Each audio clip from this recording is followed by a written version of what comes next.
Emotional Distance as a Wealth Strategy by Wealthy Mindset Audiobooks. Most people believe wealth is built through passion, intensity, and constant effort. Yet the lives of those who endure financially tell a quieter, more unsettling story. This book begins where motivation ends, exploring how emotional restraint, not enthusiasm, often determines who survives financially and who slowly bleeds under the weight of care. You've worked hard. You've done what was asked of you, and often more than that. You showed up early, stayed late, carried responsibility without complaint, and stepped in when others needed help. From the outside, it looks like the blueprint of a stable life. Yet somehow, despite all that effort, money still feels tight, heavy, like something you're constantly holding up rather than something that supports you. And that tension is confusing because it doesn't match the story you were told about how life was supposed to work. There's a particular kind of exhaustion that doesn't come from long hours or physical effort. It comes from being emotionally on all the time, from always being available, responsive, considerate, from carrying not just your own worries, but the unspoken expectations of people around you. You feel it when your mind is tired, even after a quiet day. When rest doesn't quite restore you. When the weight you're carrying isn't visible, but it's always there. If you look closely, you may notice something uncomfortable hiding beneath your financial stress. It isn't always about income or expenses. Often, it's tied to guilt, to loyalty, to the subtle fear of disappointing someone you care about. You spend money to smooth over tension. You delay decisions to avoid conflict. You say yes when your body wants to say no, and each choice feels small in the moment, almost harmless. But together, they create a pattern that quietly shapes your financial life. Over time, the harder you care, the more complicated things seem to become. What began as kindness slowly turns into obligation. What felt like generosity starts to feel like pressure. You may even notice a strange resentment forming, not toward others, but toward yourself. A sense that you're always giving, always adjusting, always absorbing the emotional cost, yet stability remains just out of reach. It's not dramatic, it's subtle, and that subtlety makes it harder to name. At some point, a quiet doubt begins to surface. You were told that passion would protect you, that good intentions would be rewarded, that if you cared enough and worked hard enough, things would eventually balance out. But here you are, still feeling stretched, still managing stress that doesn't seem proportional to your effort. You start to wonder why enthusiasm hasn't translated into ease, or why doing the right thing hasn't led to a sense of security. That's when the deeper question appears, often late at night or in moments of stillness. Why does caring so deeply sometimes cost so much? Why does being emotionally invested feel like it comes with a financial price tag?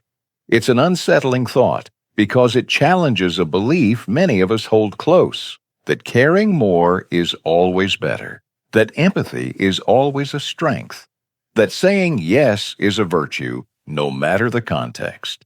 The philosopher Seneca once observed that no person has the power to have everything they want, but it is in their power not to want what they don't have.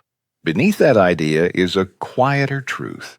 Much of our strain comes not from lack, but from attachment, from reacting emotionally before we pause to choose, from allowing feelings to make decisions faster than wisdom can arrive. This isn't something we're taught to notice. In fact, we're often praised for the opposite. Then comes the most uncomfortable thought of all. What if the issue isn't that you lack drive, discipline, or ambition? What if you don't need more motivation, more hustle, or more intensity? What if the real challenge is that your emotional reflex is too quick, too generous, too eager to respond? That idea can feel almost offensive at first. After all, Being emotionally available is part of what makes you human. But consider this gently. Emotional reflex isn't the same as emotional depth. Reacting immediately isn't the same as caring wisely. Many people live in a constant state of response, moving from one emotional pull to the next, never creating space to decide what truly matters. And in that constant motion, clarity has no room to grow. Financial pressure becomes a byproduct of emotional immediacy. This isn't about becoming cold or distant from people. It's about noticing how often your emotions make choices on your behalf before your values have a chance to speak. It's about recognizing that not every feeling requires action, and not every request deserves an immediate answer. When life becomes a series of emotional reactions, money tends to follow the same pattern: quick decisions, short-term relief, long-term strain. As this realization settles in, something begins to shift. Not answers yet, but curiosity. A sense that perhaps there's another way to move through life, one that doesn't demand constant emotional output. One where caring is paired with calm and generosity is guided by clarity. You don't have to resolve this question right now. You only need to sit with it, because once you ask whether emotional reflex might be shaping your financial reality, you've already taken the first step into a quieter, deeper understanding.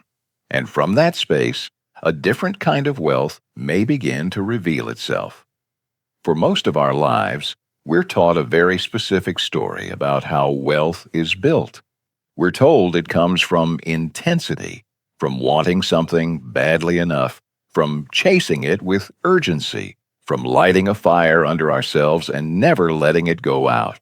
We celebrate people who are always on, always moving, always passionate. Hustle becomes a virtue, speed becomes proof of seriousness, and emotion, raw, visible, urgent emotion, is treated like the engine that drives success forward.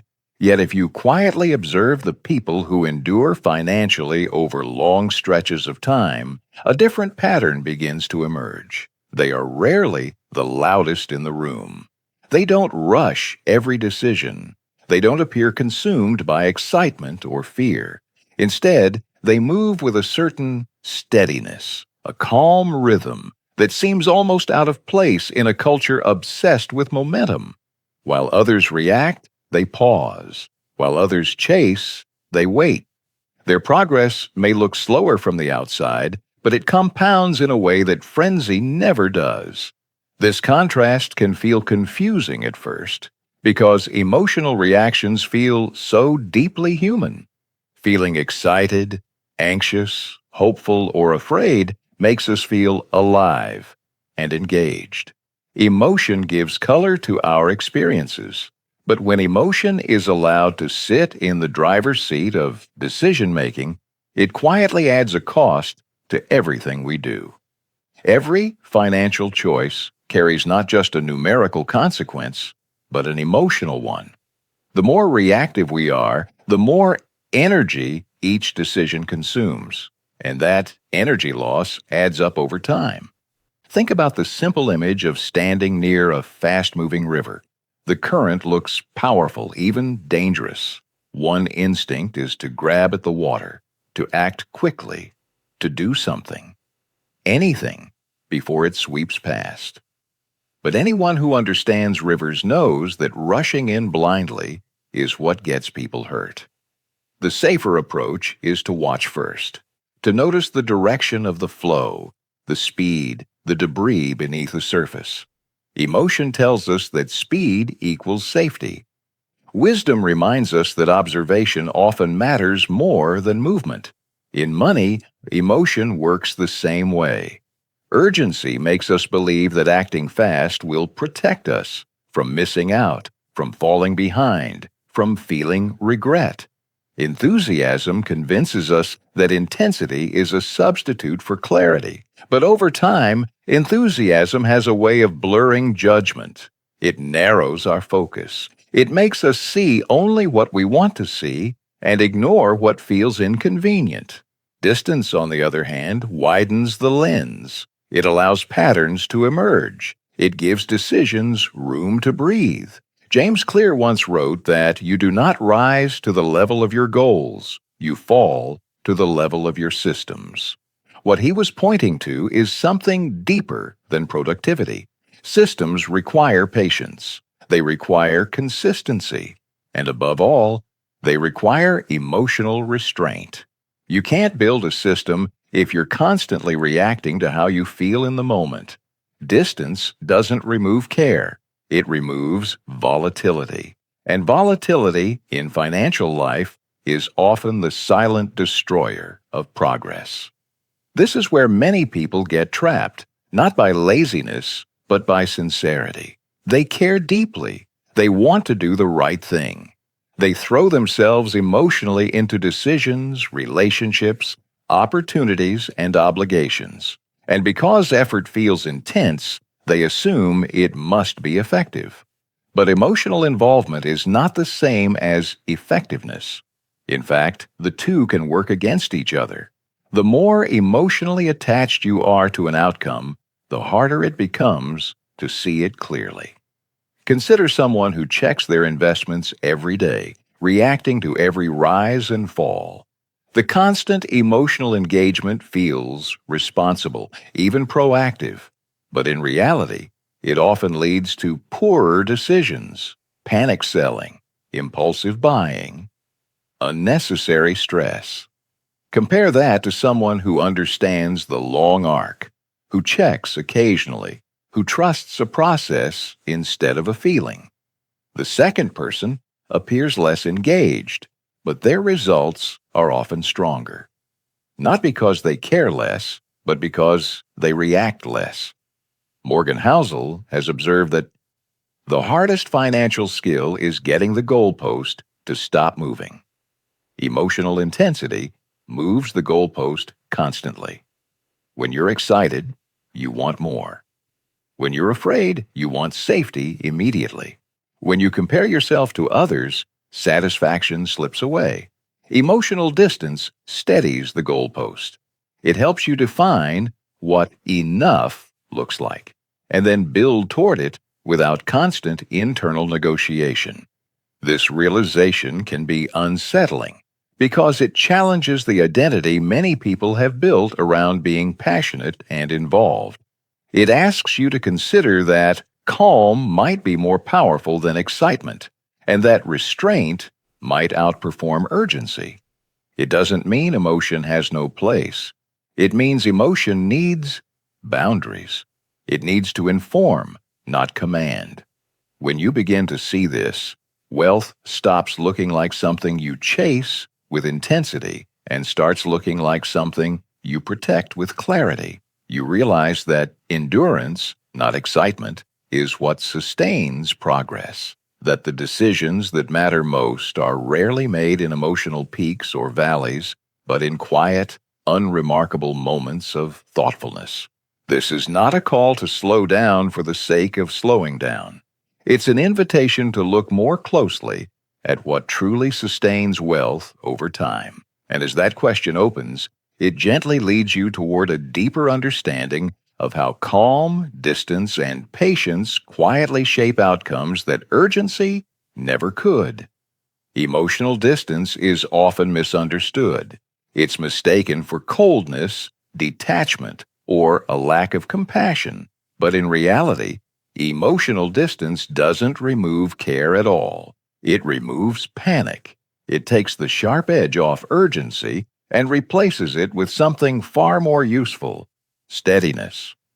When you step back emotionally, you don't stop caring about outcomes. You simply stop letting fear, excitement, or guilt make decisions faster than wisdom can keep up. When feelings no longer rush the process, clarity has room to surface.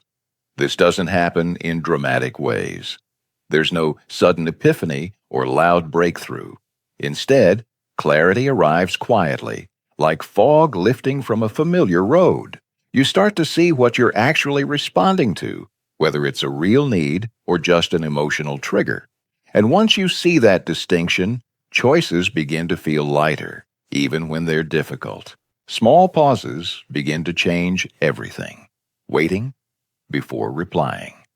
Listening instead of immediately defending. Delaying a decision that once felt urgent. These moments seem insignificant on their own, but they quietly redirect the course of your life. A pause gives you time to notice what your body is reacting to. It allows logic to join the conversation, and often it reveals that the urgency you felt was never as real as it seemed. You might recognize this in simple, everyday moments. An unexpected expense appears, and instead of reacting with stress or blame, you sit with it for a moment. A request comes from someone close to you, and instead of explaining yourself right away, you allow silence to do some of the work. Over time, you begin to notice something surprising. Fewer explanations lead to fewer regrets.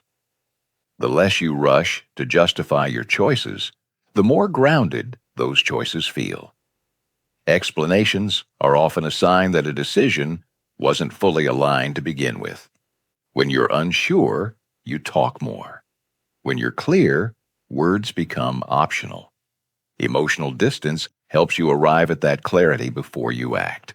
It allows decisions to come from alignment rather than relief. You're no longer choosing the option that ends discomfort the fastest. You're choosing the one that feels honest, even if it's uncomfortable in the moment. This shift is subtle but powerful.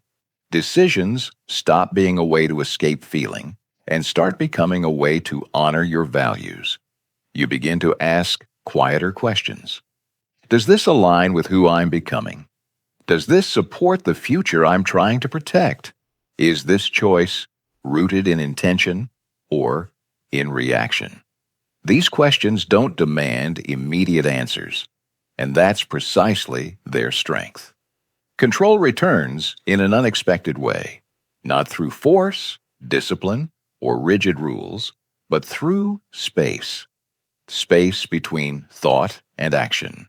Space between request and response. Space between emotion and decision. In that space, you rediscover your agency. You're no longer pulled by every feeling that passes through you. You're choosing which ones deserve your energy. There's a quiet confidence that grows here. Not the loud kind that announces itself, but the steady kind that doesn't need approval. You begin to trust yourself more, not because you've become perfect, but because you've become patient. You no longer feel the need to wrestle life into submission. Instead, you guide it gently, with awareness. This approach changes how you see money as well. Financial decisions stop feeling like emergencies and start feeling like expressions of identity. You spend differently, not because you're restricting yourself, but because you're clearer about what actually matters. Saving becomes less about fear and more about freedom. Investing becomes less about chasing returns and more about respecting time. Money, in this space, becomes a tool instead of a source of tension. The Stoic philosopher Epictetus once said, "If you want to improve, be content to be thought foolish and stupid." Emotional distance often looks like this from the outside. It looks like slowness in a fast world, silence in a noisy one, but inside it feels like relief. It feels like finally having room to think your own thoughts. As this space widens, something deeper shifts. You begin to see life itself differently. Fewer moments feel like crises.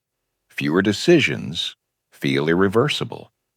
You realize that most outcomes are shaped not by intensity, but by consistency. Not by emotional highs, but by thoughtful repetition.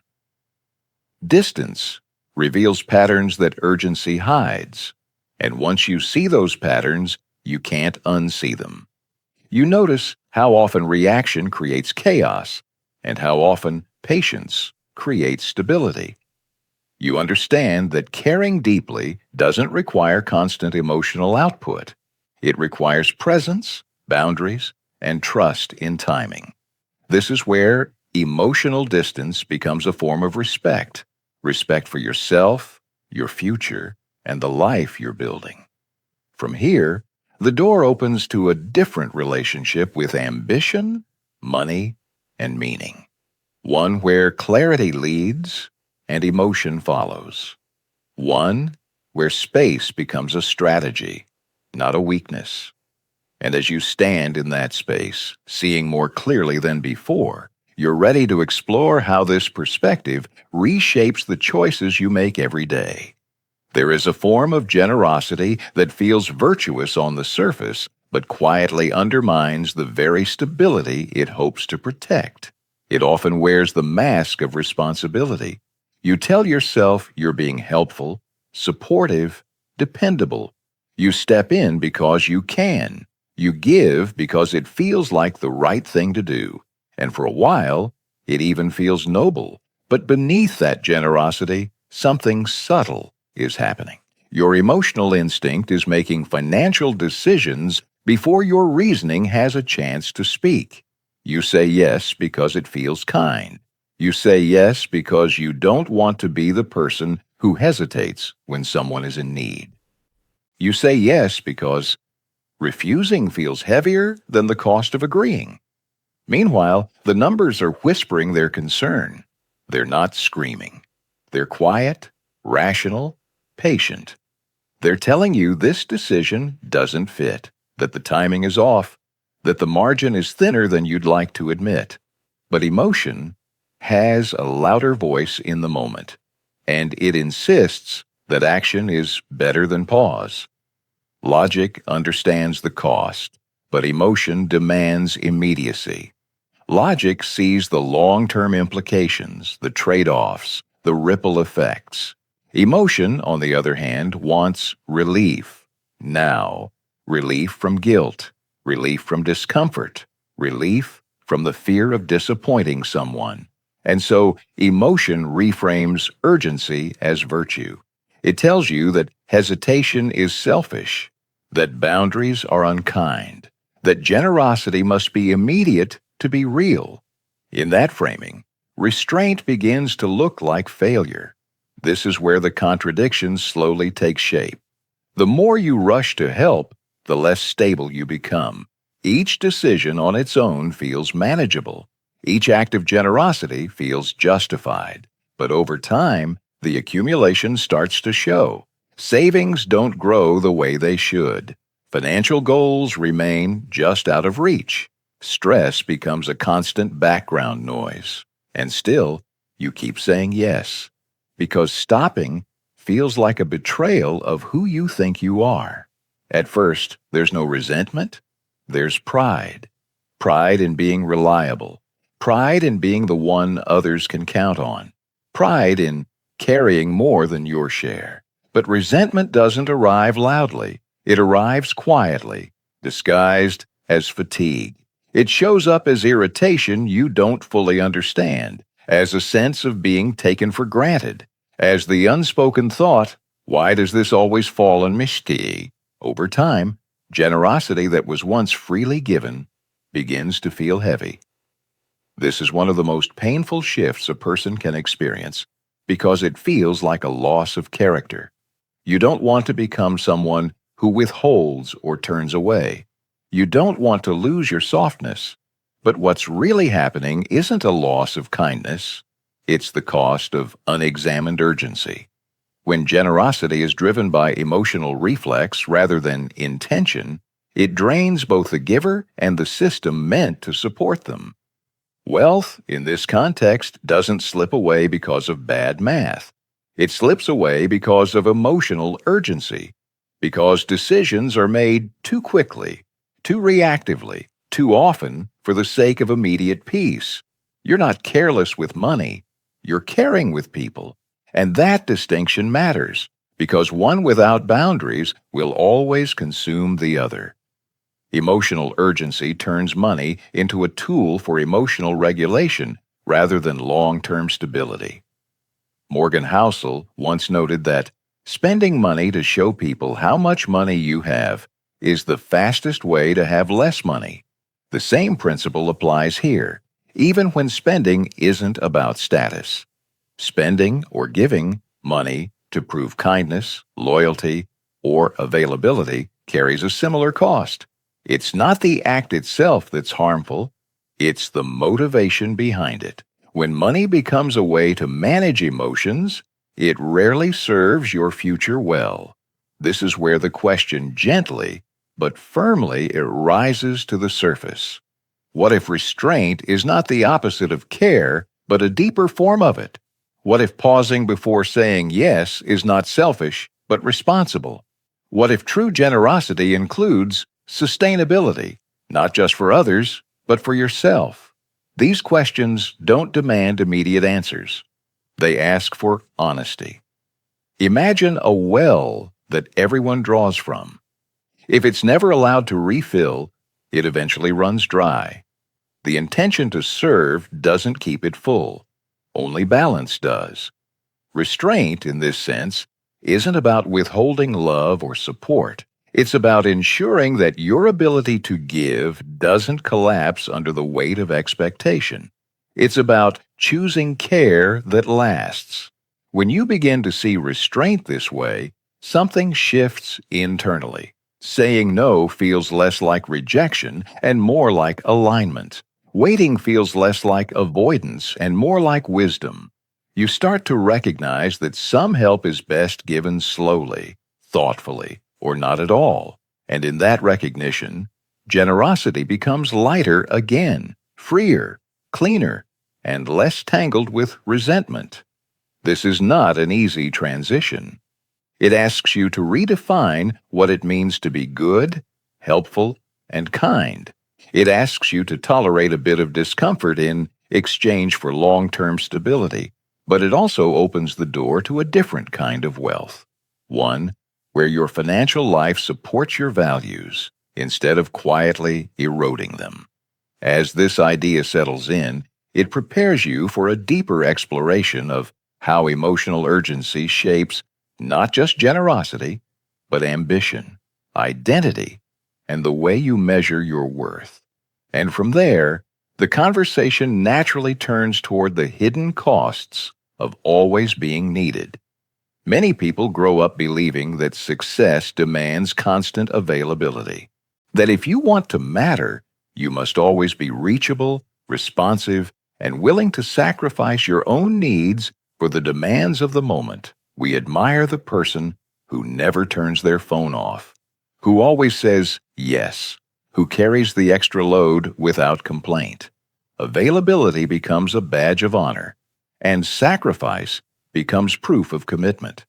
Over time, this belief settles quietly into the way we live and work, rarely questioned, often praised. But beneath that belief sits an illusion that shapes far more than we realize. The idea that being needed is the same as being valuable. When people rely on you, it feels affirming. It gives you a sense of purpose. You matter because others call, ask, depend. Yet value and need are not the same thing. Need is urgent and emotional. Value is steady and enduring. When your sense of worth is tied to being needed, your life slowly fills with urgency, even when nothing is truly urgent. Emotionally driven choices often feel meaningful in the moment. Saying yes brings relief. Helping feels warm. Being available feels generous. There is a brief emotional reward in knowing you showed up. But later, when the noise fades, something else remains. A quiet emptiness. A sense that the effort didn't move your life forward in the way you hoped. What once felt purposeful now feels draining, and you struggle to explain why. This is where financial strain quietly transforms into emotional fatigue. At first, you think the stress is about money, about bills, obligations, or lack of progress. But look closer, And you may notice that the exhaustion runs deeper. It's the tiredness of being pulled in too many directions, of constantly responding instead of choosing, of never fully resting, because rest feels undeserved when others still need you. You begin to notice patterns you once ignored, how often you agree to things you later resent, how frequently you spend emotional energy trying to maintain harmony, how often peace is traded for approval, stability for reassurance. These trades don't feel like decisions at the time. They feel like instincts, like habits formed so early you forgot you learned them. Over time, this way of living creates a particular kind of heaviness, not dramatic burnout, but a slow dulling of joy. You keep moving, but something inside grows quieter. Ambition feels less exciting. Goals feel more distant. You're doing so much, yet feeling less connected to yourself. And because the cost is cumulative and quiet, it's easy to miss until it's already shaped your life. Consider someone who builds a career around being indispensable. They answer every email immediately. They never miss a call. They volunteer for every task. At first, they're praised, seen as reliable, essential, but slowly, the workload grows while recognition plateaus. Expectations rise, boundaries blur. The same availability that once brought opportunity now brings exhaustion. And when they finally pause, they realize how much of their identity became tied to being needed. This dynamic doesn't just apply to work. It appears in families, friendships, finances. You give more than you can afford, not just in money, but in attention and emotional labor. You stay late, cover gaps, absorb stress that isn't yours to carry. And because you've always been the one who can handle it, no one notices the cost, including you. James Clear once observed that every action you take is a vote for the type of person you wish to become. When your actions repeatedly vote for availability at all costs, you slowly become someone who exists in response to others rather than in alignment with yourself. The financial consequences follow naturally, not because you lack discipline, but because your energy is constantly fragmented. The most difficult part of this realization is admitting that some of what you called generosity was actually fear. Fear of being irrelevant, fear of being replaced, fear of being seen as selfish. Approval can feel like oxygen when you've lived without boundaries for a long time, and letting go of that approval feels like stepping into thin air. Yet something inside you begins to shift. Quietly, almost shyly, the soul starts asking for a different way to live. Not a louder one, not a more impressive one, just a truer one. A way that doesn't require constant self-erasure to prove worth. A way where value isn't measured by urgency, but by intention. This question doesn't arrive as a demand. It arrives as a whisper. What if success doesn't require you to be constantly available? What if sacrifice without limits isn't noble, but unsustainable? What if your worth remains intact, even when you choose yourself? These thoughts may feel unfamiliar, even uncomfortable, but they carry a sense of relief that's hard to ignore. As this awareness grows, you start to see how often you've confused motion with progress. You begin to understand that being busy is not the same as building something meaningful. And you realize that a life shaped entirely around being needed leaves little room for becoming who you're meant to be. This is not the end of caring. It's the beginning of caring wisely, of choosing presence over pressure, of recognizing that true value doesn't demand constant proof. And as this understanding settles in, it prepares you for a deeper look at how awareness, not obligation, becomes the turning point in both financial stability and inner peace. Awareness rarely arrives in a dramatic moment. It doesn't usually come with a loud realization or a sudden breakthrough. More often, it arrives quietly after exhaustion has had enough. It shows up when obligation no longer feels noble, when carrying everything starts to feel heavier than the fear of setting it down. You wake up one day and realize that your tiredness isn't just physical or mental, it's emotional. And for the first time, you listen to it. That exhaustion has been trying to tell you something for a long time. It's been whispering beneath the surface of your busy days and responsible choices. It's been present in the moments when you say yes automatically and feel a small knot in your chest afterward. Awareness begins when you finally ask why that knot is there. Not to judge yourself, but to understand what's been driving your decisions all along. As you slow down enough to observe, a surprising pattern emerges. You begin to see how guilt has been quietly managing your finances. Not in obvious ways, but subtly, like a silent budget manager you never hired. Guilt decides when you give more than you can afford. Guilt influences when you delay conversations that would bring clarity. Guilt nudges you toward choices that look generous on the outside but feel draining on the inside. And because guilt feels moral, it's rarely questioned. Once you see this, it's hard to unsee. You notice how often guilt steps in where intention should be, how it frames urgency as responsibility, how it convinces you that discomfort is something to be avoided at all costs. And suddenly, many past decisions make sense, not because they were wrong, but because they were emotionally driven. This realization doesn't bring shame, it brings relief, because patterns, once visible, can be changed. With awareness, something important shifts. Emotion no longer commands, it informs. Feelings don't disappear, and they don't need to. They simply move from the driver's seat to the passenger seat. You still feel empathy, concern, and care, but they no longer rush the process. Instead of reacting immediately, you pause long enough to ask what the emotion is pointing to. Is it fear? Is it loyalty? Is it the desire to be seen as good? Emotion becomes a signal, not an order. That pause changes the quality of your choices. Decisions become deliberate instead of reactive. You stop asking, how do I make this feeling go away?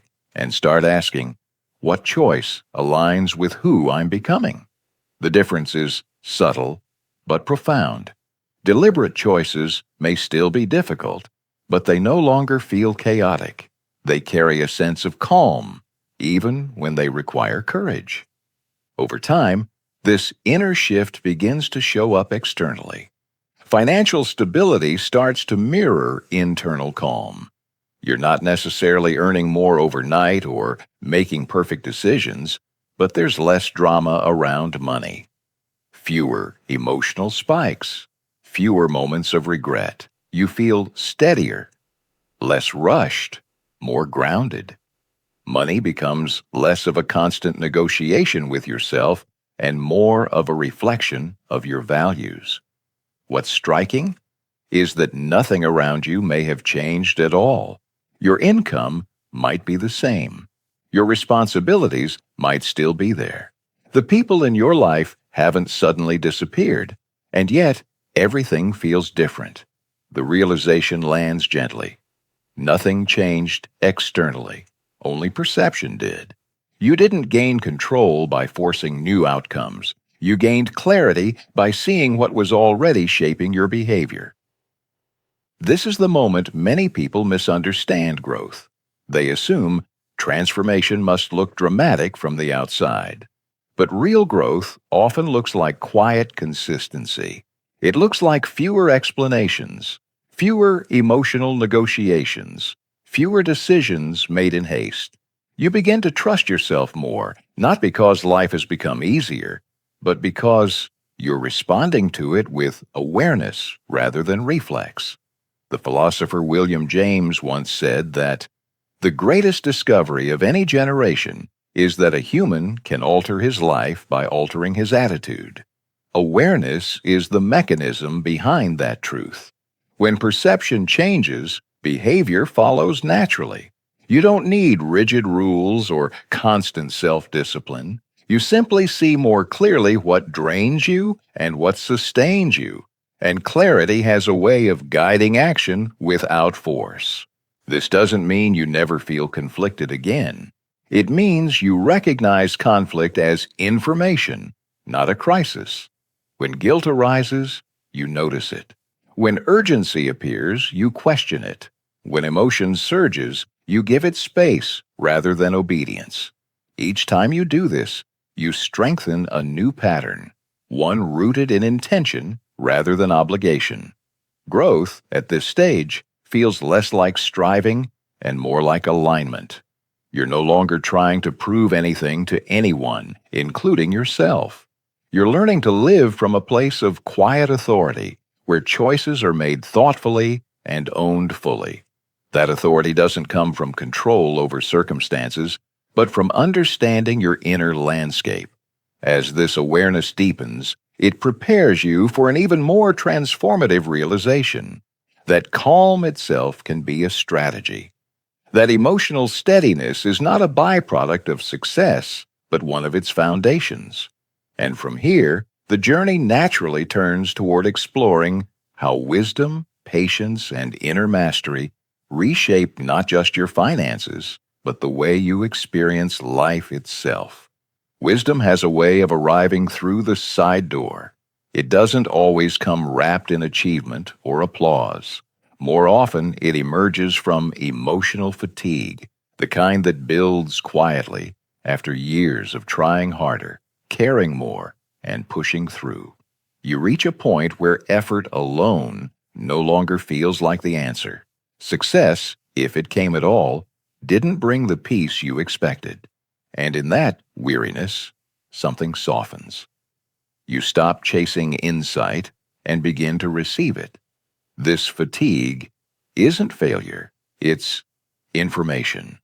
It's the body and mind signaling that the old way of operating has reached its limit. You felt the weight of constant urgency, the pressure to respond, the tension of always needing to be on. And then, almost without trying, you ease up. You don't collapse. You simply release the tight grip you've been holding. As pressure decreases, inner peace quietly expands, filling spaces that were once crowded by noise. It's similar to stepping away from a loud room after hours of conversation. At first, the silence feels unfamiliar, even uncomfortable. Your ears ring, your thoughts wander, but then your breathing slows, your shoulders drop, and gradually you begin to hear things you couldn't before. Your own thoughts, your own priorities, your own rhythm. Distance doesn't mute life. It sharpens perception. It allows patterns to reveal themselves without force. From this vantage point, you start to see how urgency distorted your vision, how decisions made in haste were often driven by fear rather than opportunity. You notice how many chances you took simply because you felt behind, not because they aligned with where you wanted to go. When you step back, the difference between movement and progress becomes clearer. You realize that not every opportunity is meant to be seized, and not every open door leads somewhere meaningful. Letting go of urgency doesn't reduce opportunity, it protects it. This is one of the great paradoxes of growth. When you're less frantic, you're more selective. When you're less reactive, you're more intentional. Opportunities that once felt scarce begin to feel abundant because you're no longer desperate to make each one work. You trust that what's meant for you doesn't require panic to arrive on time. This shift changes how you experience wealth as well. Money stops feeling like a constant problem to solve and starts feeling like a system to steward. You're not obsessing over every fluctuation or second-guessing every choice. Instead, you're responding with steadiness.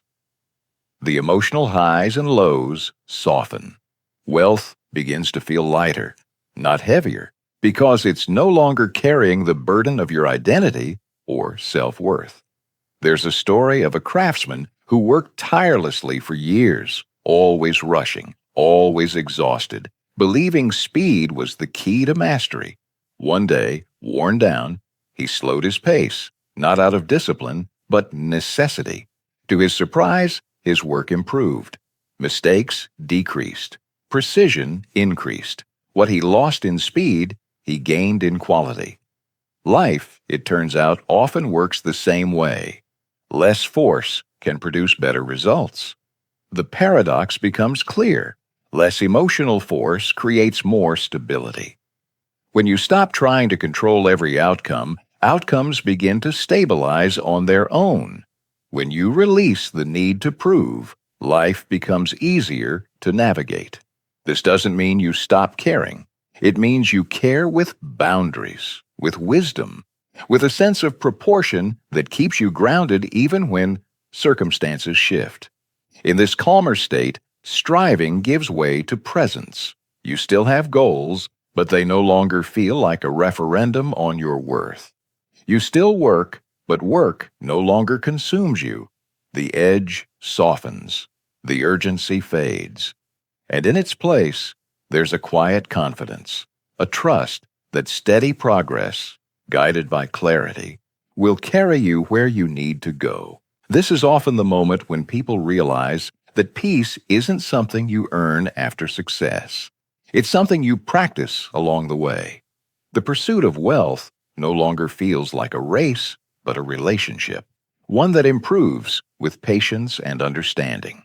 You become less interested in proving and more interested in sustaining, less focused on arriving and more attentive to how you travel. Calm in this phase is not passive. It's deeply active. It shapes decisions, filters opportunities, and preserves energy for what truly matters. It allows you to say no without guilt and yes without fear. It becomes a kind of inner compass, guiding you quietly but reliably. And the more you listen to it, the more life aligns. As this calm settles in, it prepares the heart for closure, not an ending, but a turning inward. The frantic questions fall away. The constant evaluation softens. What remains is a deeper sense of understanding about how you want to live, build, and relate to money and meaning. From here, reflection naturally takes over, inviting you to reconnect emotionally with the journey you've been on and the person you're becoming. And in that reflection, a final layer of wisdom waits, gentle, grounded, and ready to be received. The original struggle doesn't disappear, but it changes shape. What once felt sharp and overwhelming now appears softer, clearer, more manageable. You're looking at the same life, the same responsibilities, the same financial landscape, but from a different height. Distance has given you perspective. Problems that once felt personal now feel practical. Challenges that once felt urgent now feel navigable.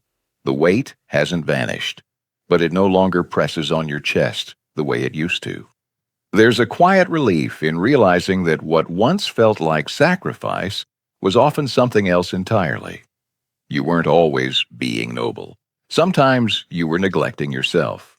And now, when you choose not to overextend, it doesn't feel like loss. It feels like self-respect. You're no longer proving your worth through depletion. You're honoring it through restraint. That shift alone changes how you carry yourself through the world. Emotional distance and financial clarity begin to move together, almost in sync. When you stop reacting emotionally, your numbers make more sense. When your finances are clearer, your emotions settle. It becomes a feedback loop, but a healthy one this time. You're no longer swinging between generosity and regret, urgency and exhaustion. Instead, there's a steady rhythm. Decisions feel grounded, not rushed, thoughtful, not defensive. You notice that your choices now reflect values instead of pressure. You spend in ways that support the life you want, not the image you feel obligated to maintain. You save not out of fear, but out of care for your future self. You invest time and money where they align with meaning, not where they promise immediate relief. Each decision feels like a small vote for the person you're becoming, rather than a reaction to the moment you're in. This is where the lesson simplifies. Not everything deserves your energy. Not every opportunity is worth the cost. Not every request requires an answer. What drains you is rarely worth sustaining, no matter how good it looks on the surface. This truth isn't harsh. It's liberating.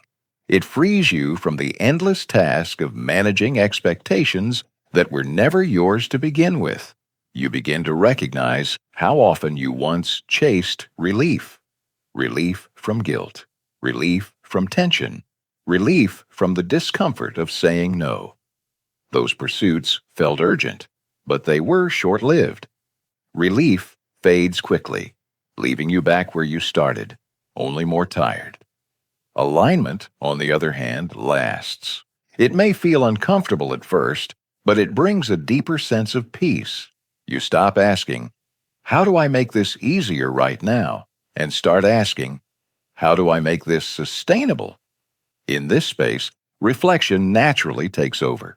Not forced introspection, but gentle noticing. You reflect on past decisions with kindness instead of judgment. You see how much you were carrying without realizing it. You understand that your younger self was doing the best they could with the awareness they had. And rather than regret, you feel gratitude for the lessons, for the growth, for the clarity that only comes through experience. There's a story often told about a gardener who watered every plant equally, regardless of whether it thrived or withered. Over time, the garden became crowded and weak.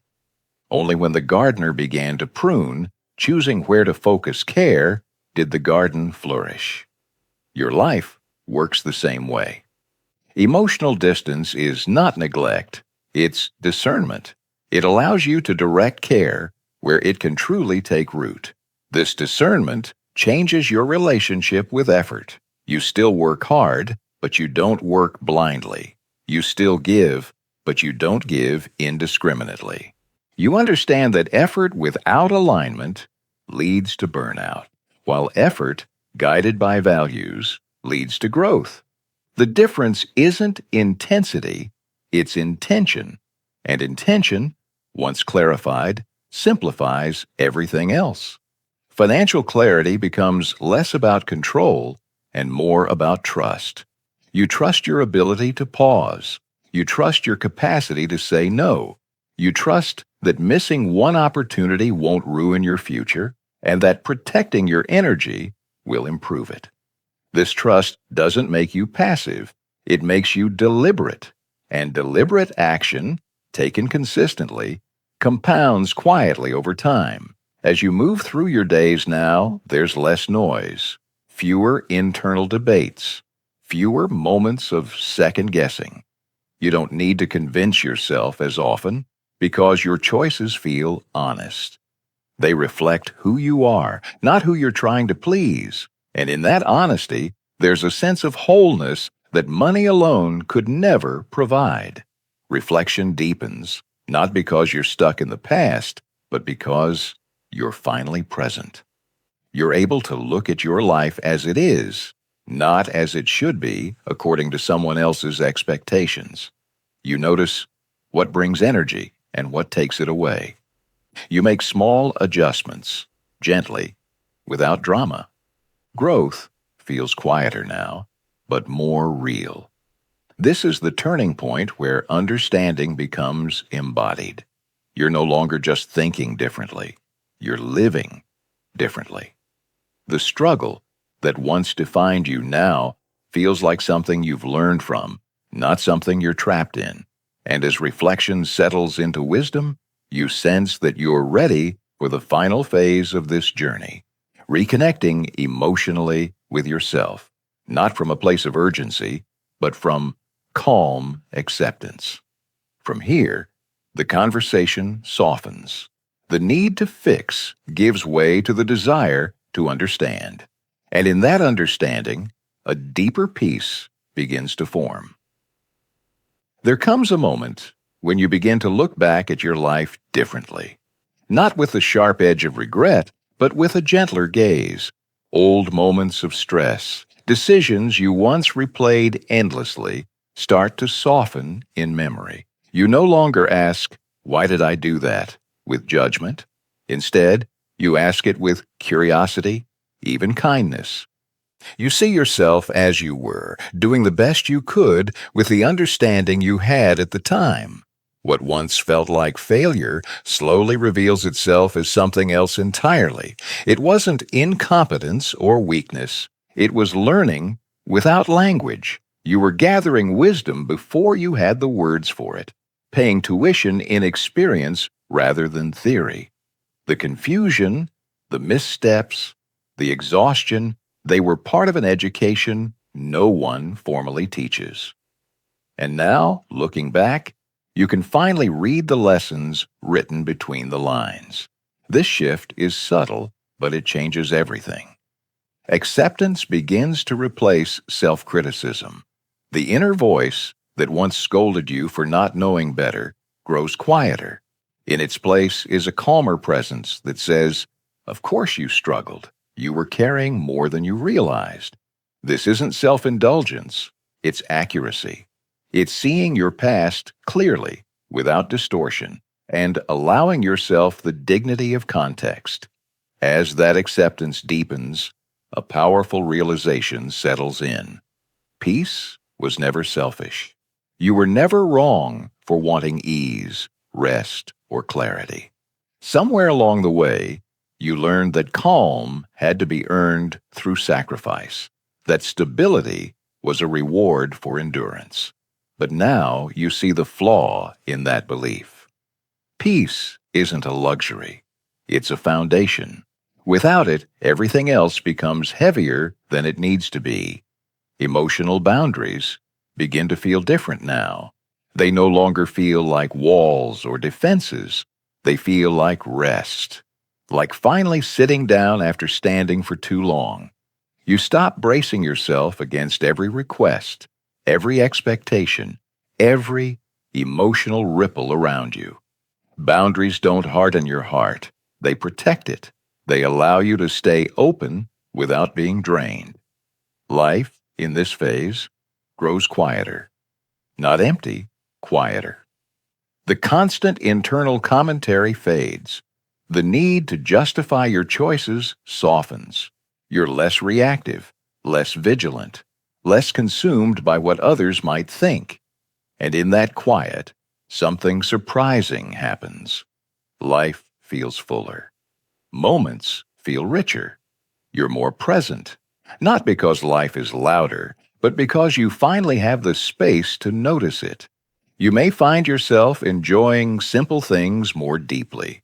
A slow morning, an uninterrupted thought, a decision made without urgency. These moments don't announce themselves as milestones, but they carry a profound sense of rightness.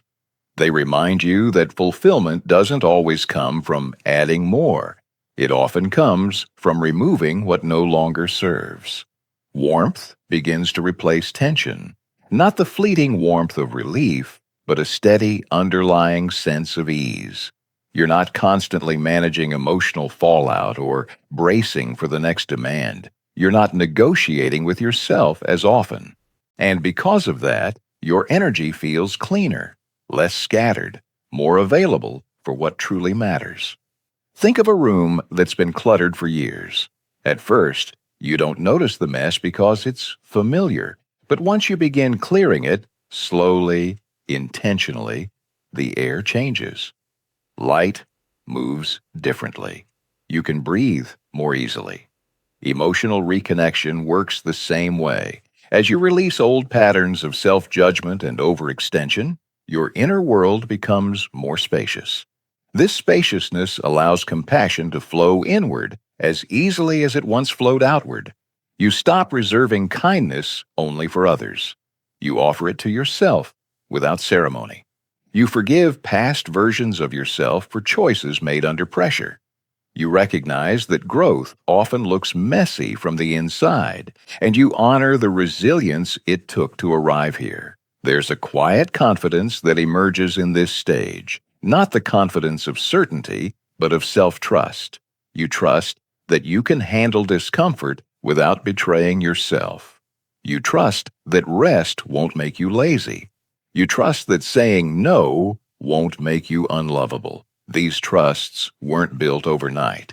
They were earned through reflection, through patience, through learning to listen to what your inner life was asking for all along.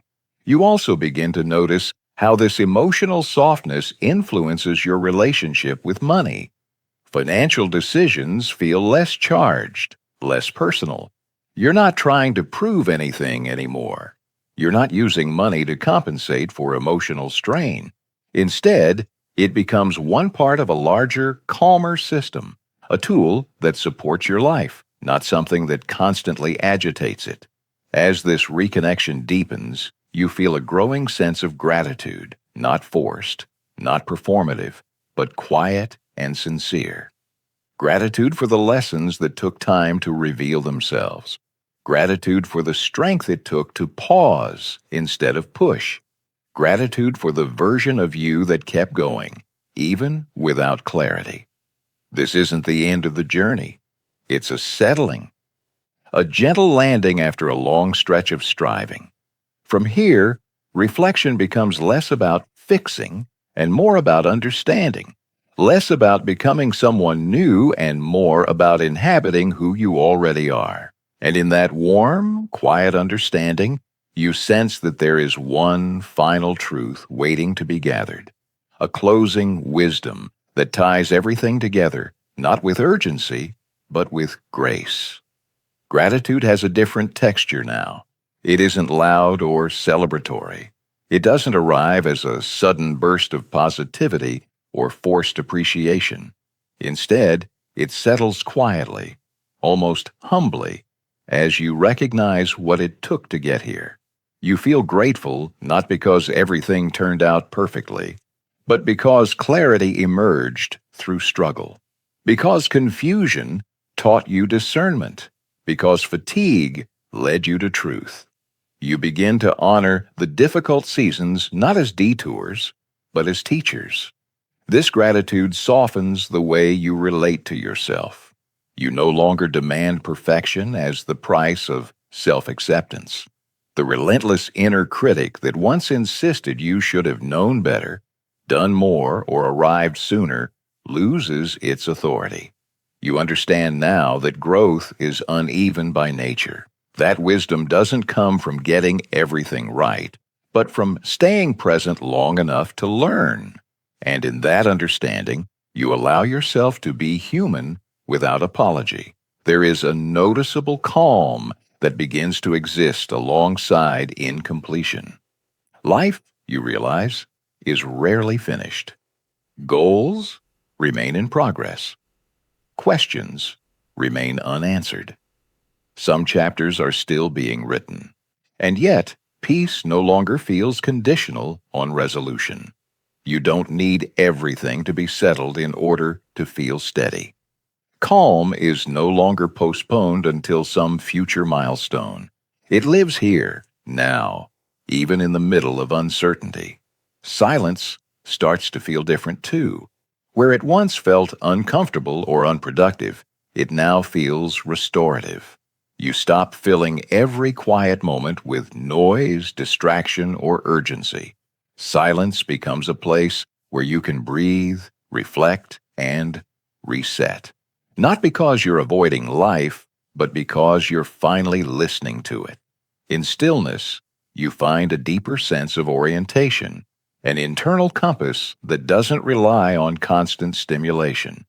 You notice that you're no longer rushing through your days in the same way. Time feels less adversarial.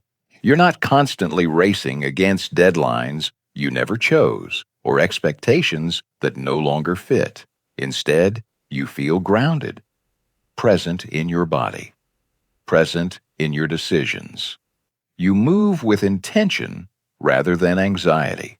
And while the world around you may still be fast, you are not required to match its pace. This groundedness changes how you experience progress. Progress no longer needs to announce itself through visible achievements or external validation. You feel it internally first, in the way you respond instead of react, in the ease with which you say no, in the confidence that doesn't need to be defended. These changes may be invisible to others, but they are unmistakable to you. And that's enough. There's a subtle pride in this kind of progress, not the kind that seeks recognition, but the kind that comes from self-trust. You trust that you're moving in the right direction, even if the results haven't fully caught up yet. You trust the process because you understand it now. You've seen how inner shifts precede outer change, how clarity comes before momentum, how calm lays the groundwork for sustainable growth. Think of a tree growing underground before it ever breaks the surface. For a long time, nothing appears to be happening. But beneath the soil, roots are spreading, anchoring, strengthening. When growth finally becomes visible, it's stable, resilient, hard to uproot. Your life is in that phase now. What's forming inside you is preparing what will eventually show on the outside. This awareness brings patience without passivity. You're not waiting aimlessly. You're allowing things to unfold in their proper order. You're no longer trying to force outcomes through intensity or pressure. You're creating conditions for alignment. And alignment, you've learned, is far more powerful than urgency. It sustains what force cannot. As gratitude deepens, it begins to extend outward. You feel thankful for people who challenged you, even unintentionally, for moments that didn't go as planned, for pauses that felt uncomfortable at the time. You see how each experience shaped your understanding of yourself and your relationship with money, time, and energy. Nothing feels wasted anymore. Even the missteps feel integrated. You also feel a growing humility, not the kind that diminishes you, but the kind that keeps you open. You don't assume you have everything figured out. You're comfortable not knowing, comfortable learning, comfortable evolving. This humility creates space for continued growth without pressure. It allows wisdom to approach gently rather than being chased aggressively. And that's exactly how the final wisdom arrives, not as a command, but as a quiet presence. It doesn't demand action. It doesn't insist on change. It simply rests beside you, waiting to be noticed. You sense that everything you've explored, the emotional distance, the clarity, the boundaries, the calm, has been guiding you toward one essential truth. You're no longer searching for it with urgency. You're ready to receive it with openness. The journey hasn't been about becoming someone new.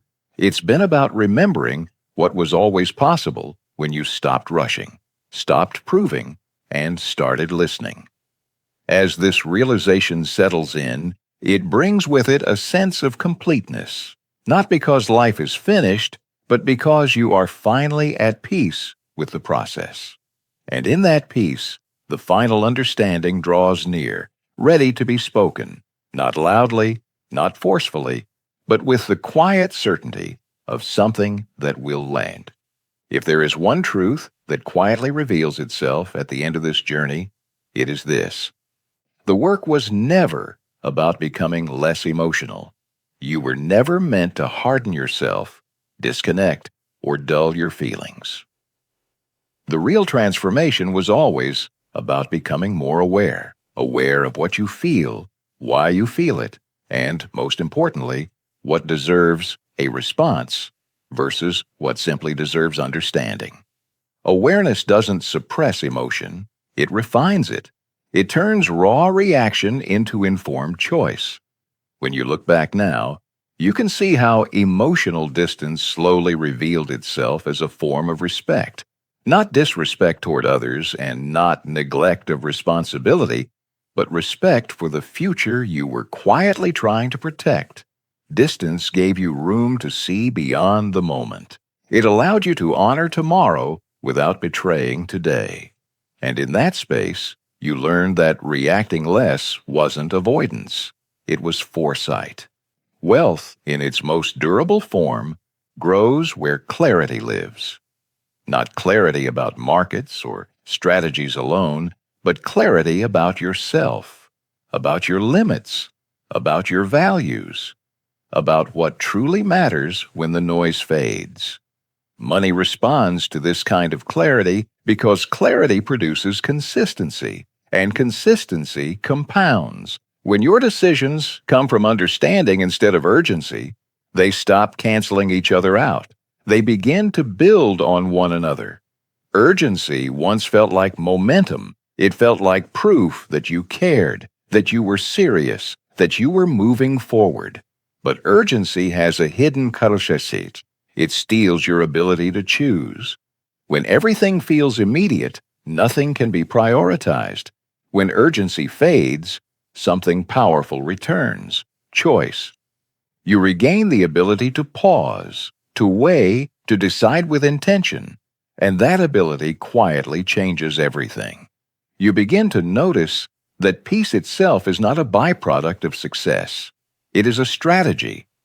Peace steadies the hand that makes decisions. It quiets the mind that once jumped at every signal. It allows you to think long-term in a world that constantly demands short-term reactions. Peace doesn't make you passive. It makes you precise. It directs energy instead of scattering it. This is why stability is almost always built quietly. It doesn't announce itself. It doesn't trend. It doesn't impress at first glance. Stability grows through repeated, unremarkable choices made with clarity rather than emotion. It grows when you say no without guilt, yes without fear, and wait without anxiety. Over time, those small, steady decisions create a foundation strong enough to carry both success and setback. There's a story often told about a lighthouse on a stormy coast. It doesn't chase ships. It doesn't signal frantically. It simply stands, steady and unmoving, offering guidance through presence alone. That is what clarity does in your life. It doesn't rush after outcomes. It doesn't compete with chaos. It remains grounded, allowing others and opportunities to orient themselves around it. Passion once felt like the answer to everything. You were told that if you wanted something badly enough, intensity would carry you through, and passion does have its place. It can start movement, inspire action, ignite interest. But passion is volatile. It flares and fades. It surges and collapses. Clarity, on the other hand, endures. It doesn't depend on mood or circumstance. It stays when excitement wears off. This is why clarity, not passion, is what lasts. Clarity carries you through boredom, doubt, and delay. It keeps you steady when motivation disappears. It anchors you when comparison creeps in. With clarity, you don't need to feel inspired every day. You simply need to remain aligned. And alignment, sustained over time, quietly outperforms bursts of intensity. As you settle into this understanding, something else becomes clear. You no longer need to prove anything. Not your worth, not your discipline, not your goodness. You've learned that the loudest moves are rarely the strongest, and the calmest choices often have the longest reach. You've learned that you don't have to outrun life to build something meaningful within it. Money begins to feel different now, not because it changed, but because Your relationship with it did. It is no longer a measure of emotional success or failure. It is no longer a tool for relief or reassurance. It becomes what it was always meant to be, a resource that supports a life built on intention, a companion to clarity, not a replacement for it. And perhaps the most freeing realization of all is this: you were never behind. You were learning. Every pause, every misstep, every moment of exhaustion was shaping your awareness. Nothing was wasted. It was all part of a quiet education, one that taught you how to move through the world with steadiness instead of strain. So as this journey comes to rest, not with an ending, but with a settling, let this truth remain with you. You don't need to react faster. You don't need to feel more intensely. You don't need to chase urgency to prove commitment. What you need, what you've been building all along, is clarity. And with clarity comes peace. With peace comes choice. And with choice, a life that grows stronger the quieter it becomes. Thank you for taking this time, for listening, for pausing, for allowing these thoughts to settle rather than rushing past them. In a world that constantly asks you to move faster, do more, and react quicker, choosing to sit with an idea is an act of quiet strength. It means you're willing to reflect instead of escape, to understand instead of overwhelm yourself with noise. That choice alone already sets something important in motion.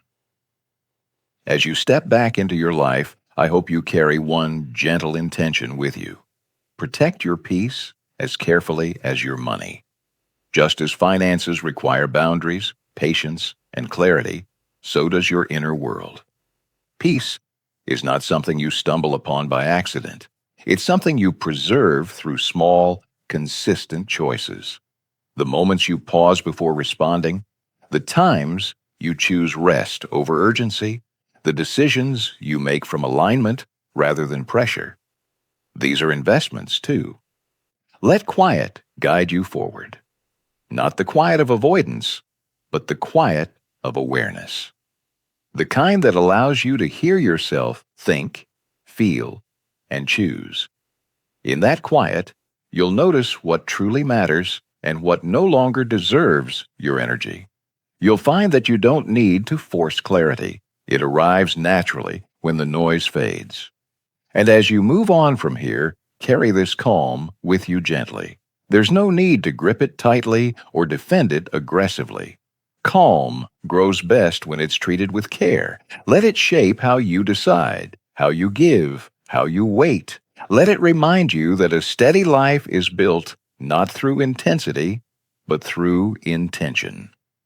Wherever you go next, may your choices be clear, your pace be steady, and your inner world remain a place you feel safe returning to.